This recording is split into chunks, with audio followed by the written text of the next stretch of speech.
ఇంకా ప్రసవం అయిపోవడానికి పావు గంట టైం ఉంటుంది, అప్పుడు వస్తారండి. వాళ్ళకి ఓపీ టికెట్ రాయించుకోవడం, 13 నెంబర్ వార్డుకి వెళ్ళాలంటే తెలియడం ఏమీ తెలియదండి.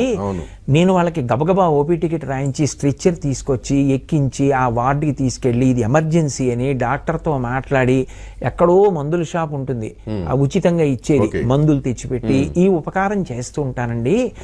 ఓ 2 గంటలో ఎంతో చేసి పెడుతూ ఉంటాను అంది. మీరు చెప్తే నమ్మరండి, నిజంగా నేను ఆశ్చర్యపోయా. అరే నేనెన్నడూ చేయలేదే ఇలా ఒక్కరోజు కూడా. ఒక పిల్ల ఇంత స్ఫూర్తి పొందిందని, అమ్మ వెనక్కి రాని మళ్ళీ మా ఇంట్లోకి తీసుకెళ్ళి నా భార్యని పిలిచి పాపకు పసుపు కుంకాలు కొత్త బట్టలు పెట్టని, అమ్మ చక్కగా ఇలాంటి పనులు చేయని చెప్పా. ఇది ఒకసారి లైవ్లో చెప్పానండి. నాకు ఎన్ని ఉత్తరాలు వచ్చాయోనండి.